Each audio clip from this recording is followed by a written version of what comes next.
So as the director of the fellowship, it is my honor to welcome you all and invite you into this virtual space. I hope you're all doing well and you're in good health. These times are intense, and so just sending you my regards.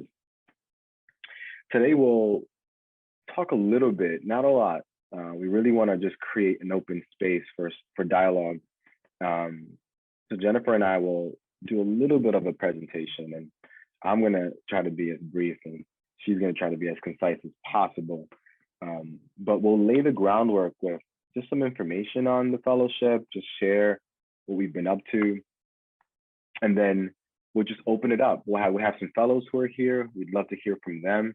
And then we really want to just resonate with the community that has gathered here in terms of what's coming up for you in regards to what we just shared with you, and let's imagine together what this experience has been thus far. I want to transition into sharing more about the actual program, and I want to formally just acknowledge the history of the Garrison Institute in terms of having 2 decades of having its work live in the world. You all know that the Institute is located in Garrison, New York, and the grounds are a former Franciscan monastery that was retrofitted and has been an incredible site and retreat center and educational institute for over 2 decades now. And so I just want to acknowledge that rich history because the program is an extension of that history. The fellowship is part of the Garrison Institute's legacy, indeed, and it's important to acknowledge that. And part of that acknowledgement, I want to acknowledge, organizations that inspired the design of the program, and acknowledging Otto Scharmer's work at the Presencing Institute, very deeply influential. The Dalai Lama's fellowship program, and very inspiring model. The Obama Foundation's fellowship, incredible. And then also sister organizations that share our mission. For example, so the Mind and Life Institute, a bow there and respect to that institution, and several others that had a light hand in inspiring us to use frameworks and ideas that they were playing with and thinking through. So with that, I'd love to share my screen with you, and just many of you have probably seen our beautiful fellows, and I just wanted to show you their beautiful face. This is our landing page on the Garrison Institute website, and these beautiful beings who have come together to be the first cohort of Garrison Institute fellows, and they are incredible, just wonderful human beings. And so I wanted to present them as a collective together. And know that our site, our landing page is always here. You can find out more about the fellowship, and you can learn more about each fellow's background, and you can experience any of the Garrison Institute's other programming, and then definitely check out our calendar. What I want to do very briefly is show you a little bit about the resonance of the programs. This is going to be a lot, so just bear with me. This is a mind map of the fellowship in terms of the resonance.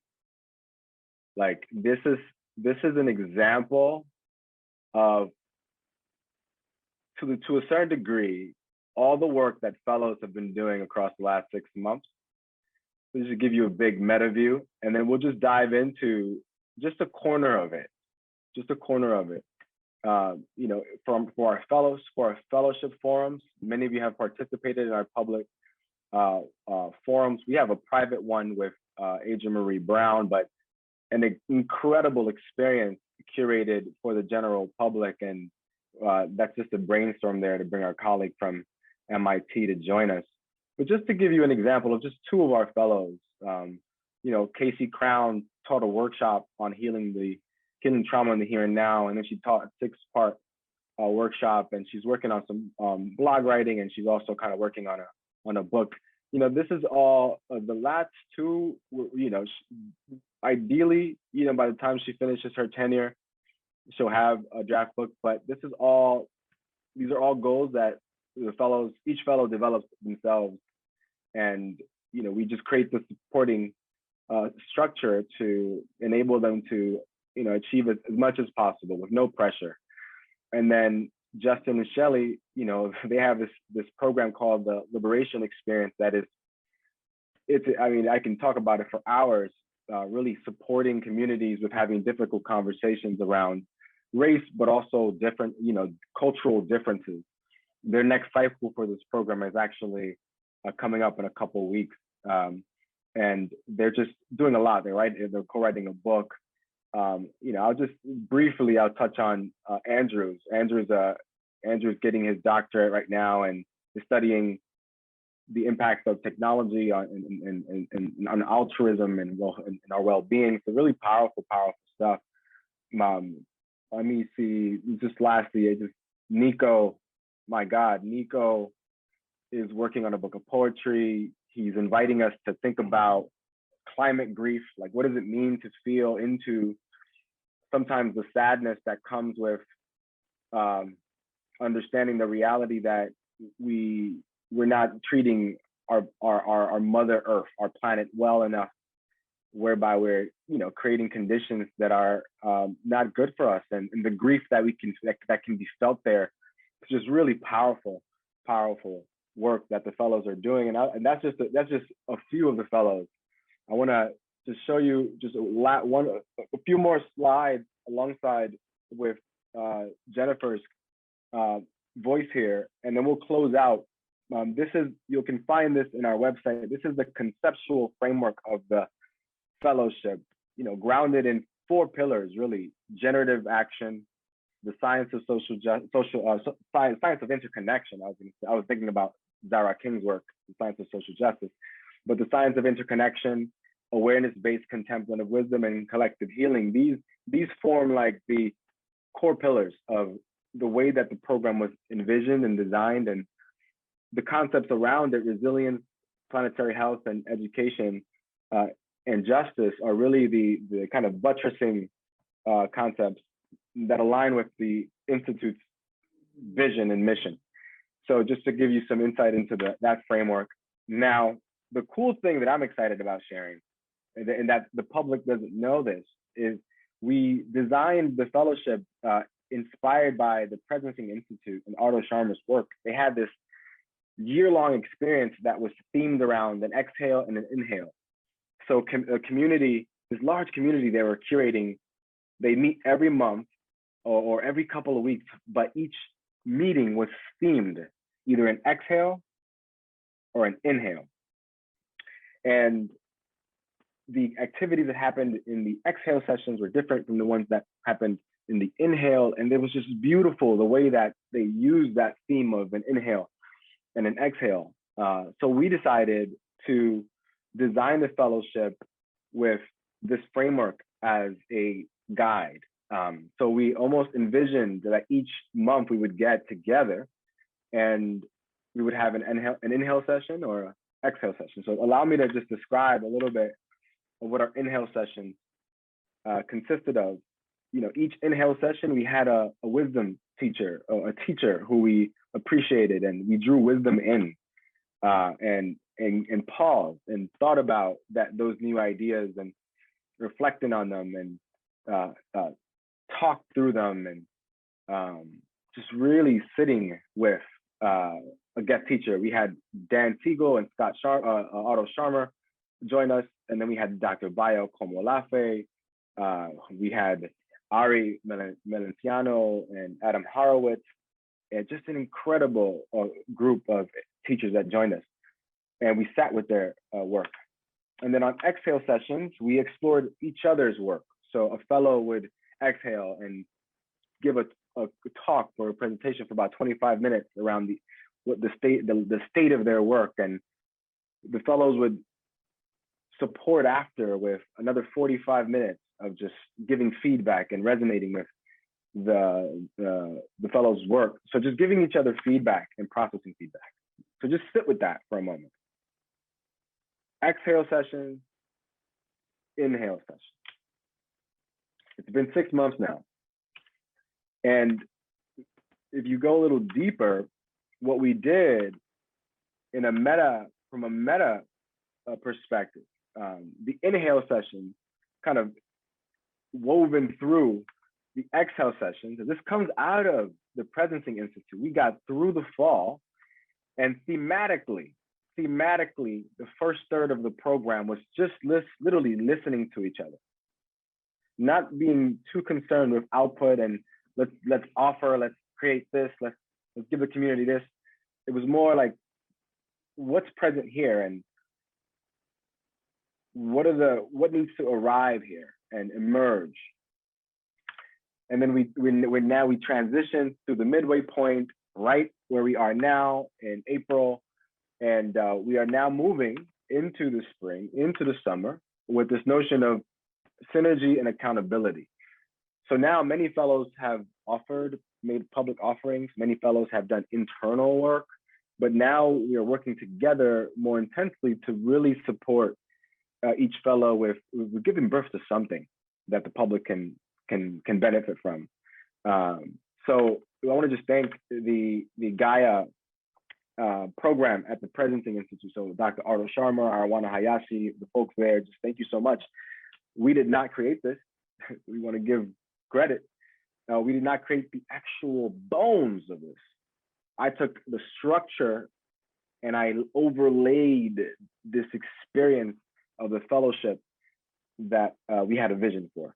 Now, let me close out by just saying that part of the program are these monthly gatherings, but in between gatherings, fellows meet with each other and interact with each other. So each fellow is paired with what we playfully call a co-conspirator. And throughout the whole year, this is our first year, it's a 2-year program, they meet with that person throughout the whole year, and then they have monthly rotational partners where each month we rotate. So, and with that being said, I'd love to transition to Sister Jennifer. And sorry for being long-winded, but with such an expansive program, I'm at a loss for words and content to describe how privileged it's been to be the director for this. So Jennifer, thank you for helping me. Thanks, Angel. And I invite, in the spirit of the breath, I invite all of us to take a breath together. As we move into the next section of the presentation, which is really highlighting what is possible when we create the structure and create this sense of rhythm and the rhythm of the breath and the inhale and the exhale. What is possible in that space? What can emerge in that space? And one of the first questions that we put to the fellows at our first retreat, we meet monthly for a 4 to 5 hour retreat, was really to consider in this work, what is the world that we're dreaming? What are we working toward truly? And what is our vision of a world that's centered around interconnection, generative action, collective healing, and planetary health, which are those 4 pillars that Angel talked about? And so I would love for you to take a moment, and if you feel like you'd like to close your eyes or look away from the screen for a little bit and just imagine for a moment what this world centered around interconnection, generative action, collective healing, and planetary health might feel like. And just breathe with that feeling.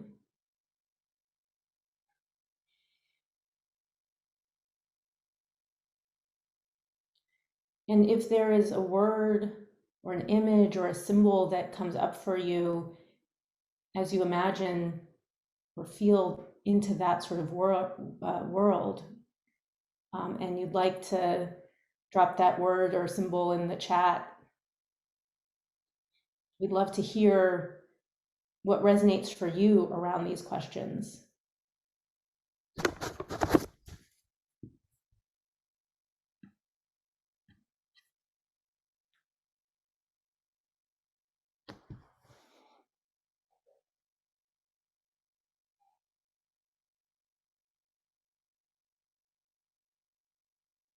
So some of the words that are coming into the chat are vibrant, light, more reverent.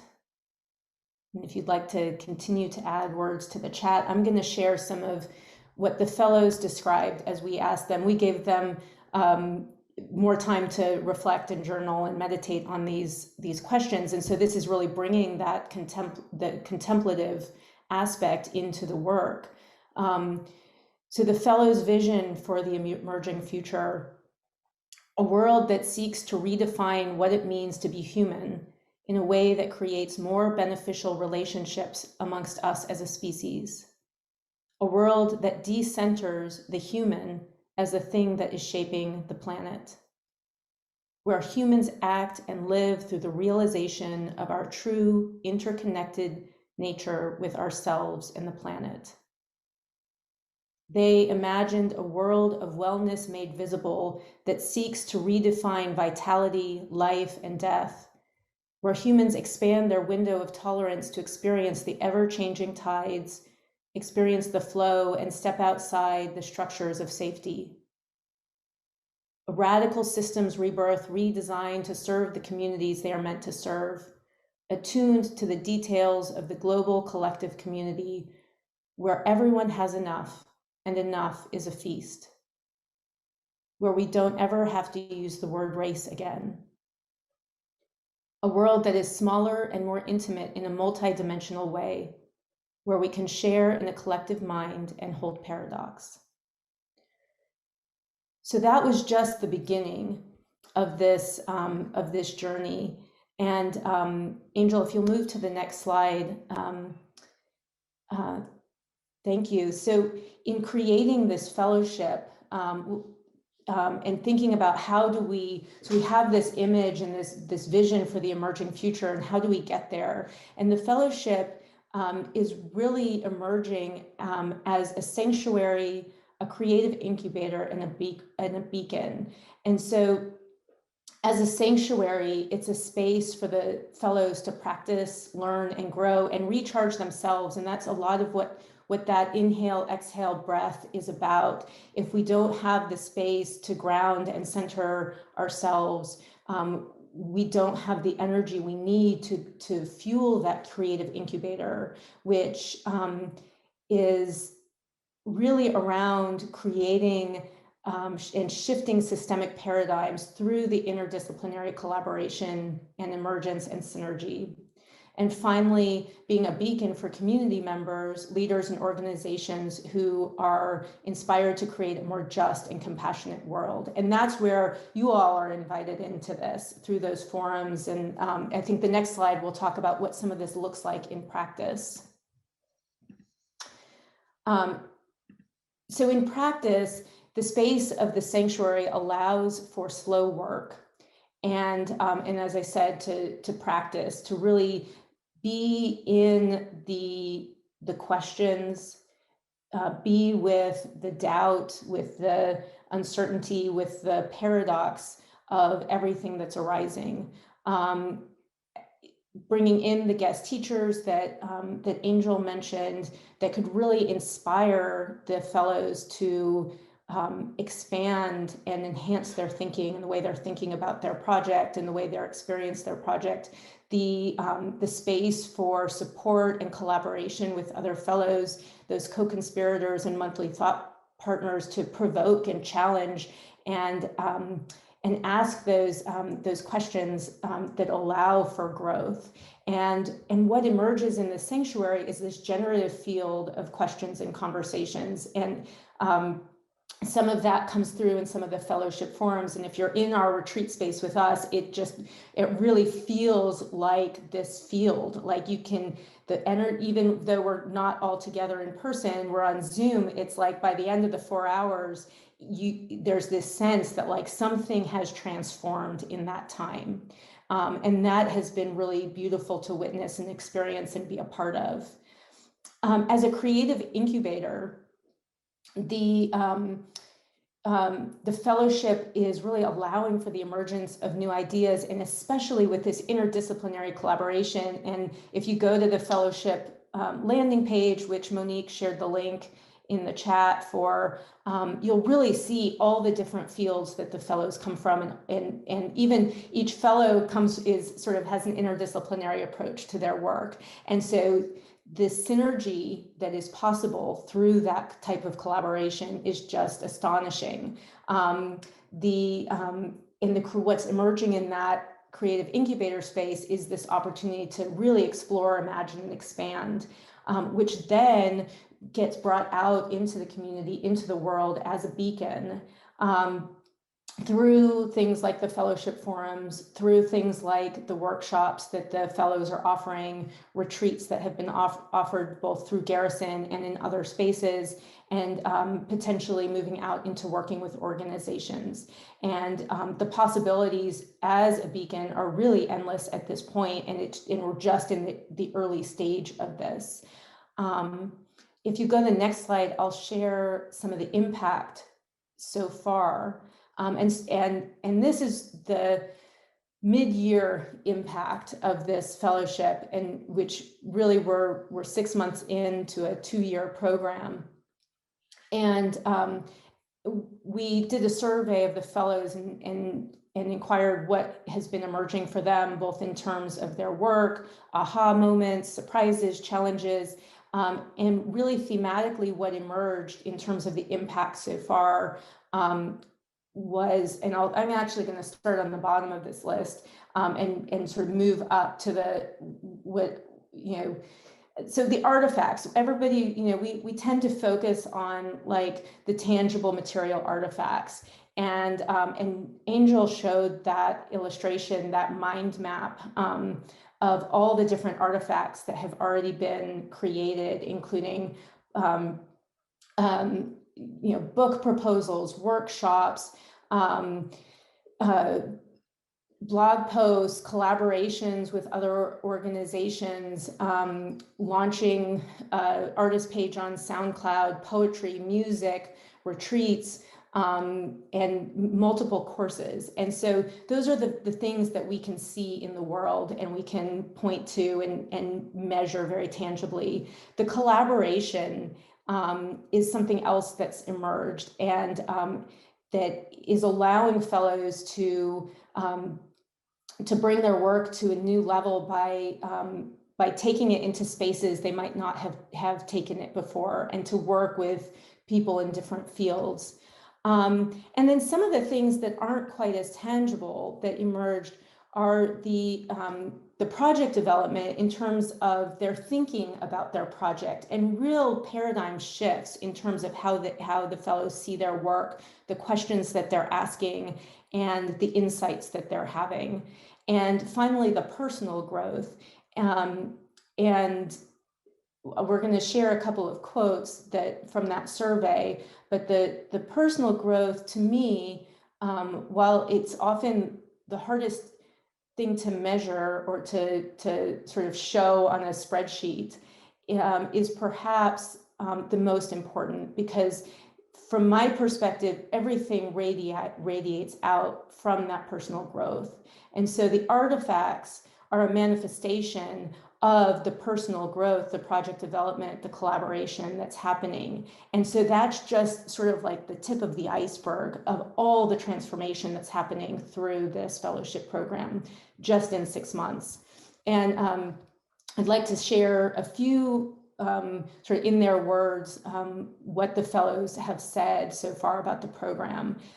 So with regard to slow work, one fellow wrote, "The irony has been that in working slow, I feel like I've made so much more progress than if my project was a job. and someone had set out goals to accomplish at the start.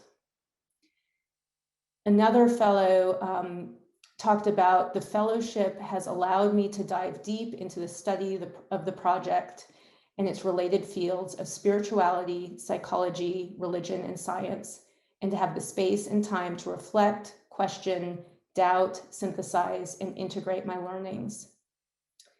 And a third fellow wrote, I also know, or at least think to be true, that my dedication to my project isn't just for a couple of years, but will hopefully be for decades. The incubative and crucible-like space of this fellowship is the foundation for whatever work I'll develop beyond this time. It has felt so wonderfully supportive. That's what I'll say more than anything. It has felt so wonderfully nurturing and supportive. And it feels like anytime I feel like I'm reaching a point of overwhelm, there are people in a support network and this information to kind of catch me in this process. And the idea of resonating with these deep thinkers and scholars and having it really kind of inform our own work and our thinking surrounding our own work has been so crucial for my work and for the inquiry that I'm working on. And I can see it really deeply impacting and shifting thinking for the other fellows as well. So I am really deeply inspired by this process of the inhale and exhale.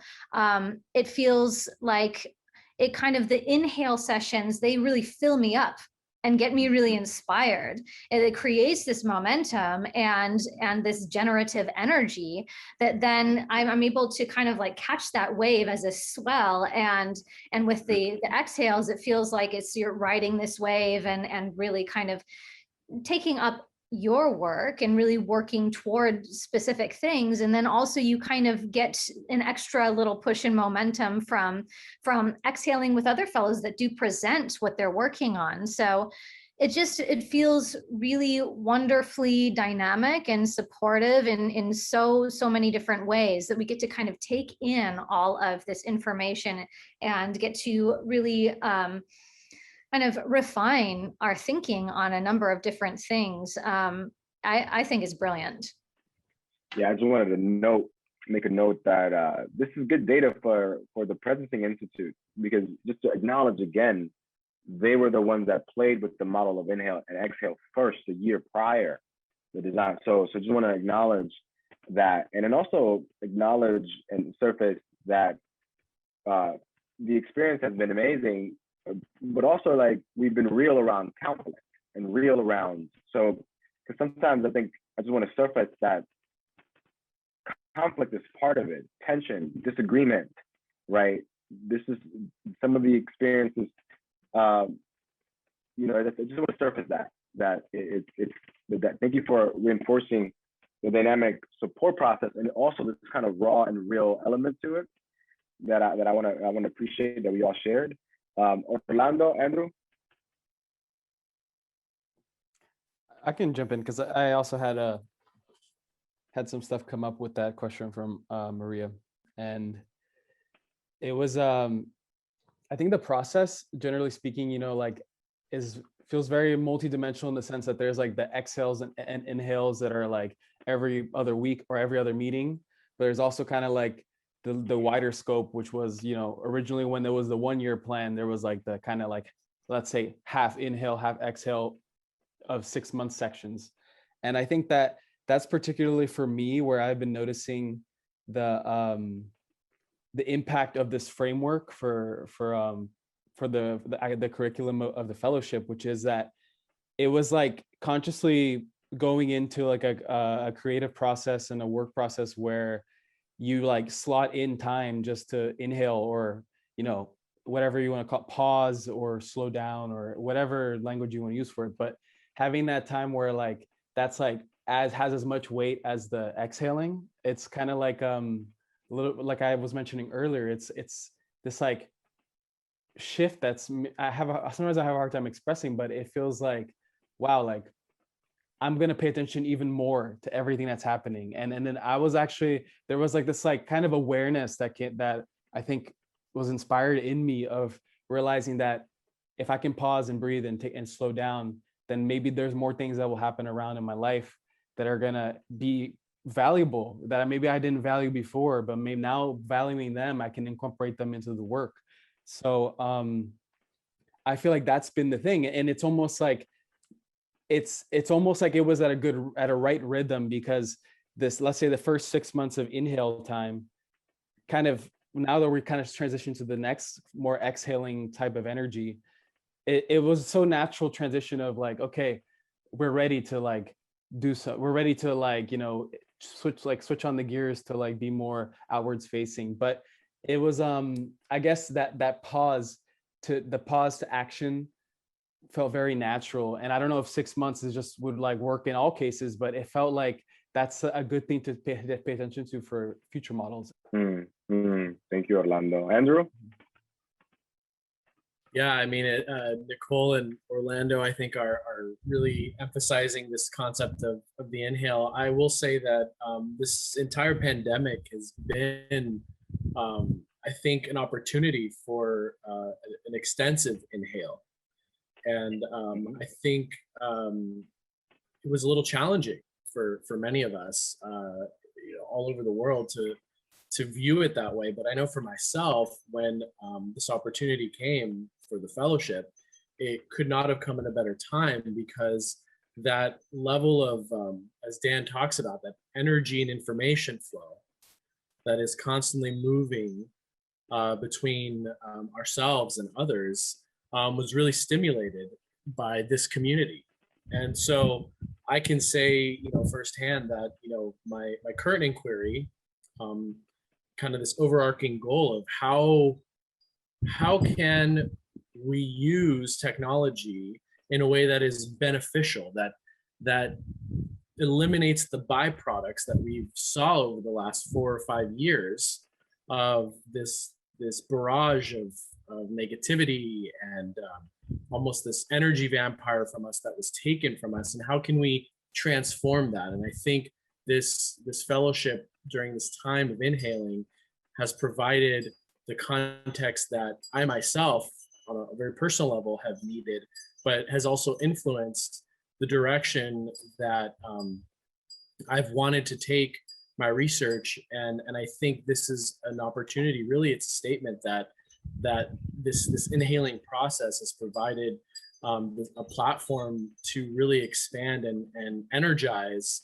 and shape the scope of how we can leverage our connections and connect with each other and share that energy information flow in a manner that would hopefully benefit not just myself but others in this community and the world. And it's just been very exciting, I think. And so the exhale is really just the opportunity, I think, to take all of this, and it will come out, it will emerge. That's essentially been my favorite word this year. It's really this idea of emergence that Dr. Acosta has really emphasized. And I think it's just happening very organically, and it's a huge part to this community. And so yeah, that's been my process. This is just a dream come true for us at Garrison. The idea that you could weave together what we've been talking about, the 3 principles of contemplative wisdom, which could be summarized perhaps oversimply as, the deep awareness that we're all connected to one another in ways that are often beneath the surface of awareness. The science, which Dr. Acosta is mentioning about interpersonal neurobiology, combines all the sciences together. And the third thing is being of service. So spirituality, in a sense, science and service, how to bring these wise insights and their scientific foundations out into the world to try to create a more integrated world, a more compassionate, kinder world. So this question, all the questions are being asked really today. What's this fellowship about? What's the impact? The 2 things that come to mind are identity is one, and belonging. that the fellows are really finding in the ways you've heard from the fellows directly today about the breathing in and breathing out way of presencing. And, you know, shout out also to honor the Presencing Institute's contribution there, that we can actually presence our way into seeing the future as shifted in terms of cultural evolution. So I am so deeply grateful for how the fellows and Angel and Jennifer are really finding their way to take this, in a sense, mission statement of Garrison Institute to bring these three things together: spiritual wisdom, scientific grounding, and service to the world there. And it's just an incredible moment. And I'm really happy that there is this moment here of doing the State of the Fellowship, because as an emergent process, you know, there is a way where going out in the world, thinking about what the next cohort will be, thinking about the next year and a half of this fellowship can be, are all, you know, arising as the world is changing. So it's, in a way, this is everyone's fellowship, you know, and kind of what Jennifer was saying about we, you know, it's this way where we can really encourage inner groundedness and slow down and honor that with relational groundedness, and have the two constantly be woven with each other, to get away from the lie of the separate solo self that's so often what we're taught in modern society, and then to move into this way of being out in the world. So I myself in this body couldn't be more grateful, more excited, more proud, more just thrilled with how everything is going. And, you know, since things do need funding, it's really exciting to imagine how people might share that vision with us. But Garrison is committed to letting this, I think, really bridge across generations, across all sorts of ways where we diversify Garrison itself, we diversify the mission out in the world to different organizations, schools, governments. There's all sorts of ways where these principles can go out in the world. So anyway, I'm just mostly feeling emotional, I gotta say, about how, you know, incredibly grateful I am for all of us here on this call, and just where the potentiality can arise, you know, that energy can flow, and just so thrilled. So thank you for letting me say a few words. May we fall in love with our own vulnerability. May we dance and sing with our vulnerability. May we find the fierceness we need to become empowered by our vulnerability, and continue to love those vulnerable places within us where transformation can be possible. May we sit under the shelter of the tree and trust the interconnectedness of all of us. May we bring fierce grace into our lives and to those of our friends. May we follow sparks of inspiration and invite others to join us. May we have health, connection, spiritual friendship, equanimity, and patience to stay with the waves of grief, and a wandering cat to pet when we feel overwhelmed.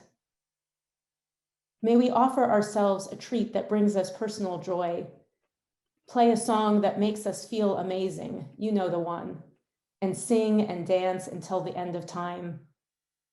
May we have glasses to help us see the divine in everything and everyone, the beauty in everyone that we see, a joyful, glowing, swirling ball of purple, pink, and orange.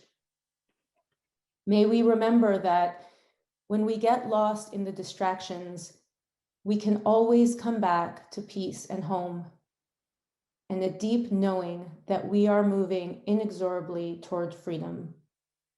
And may all beings everywhere be free.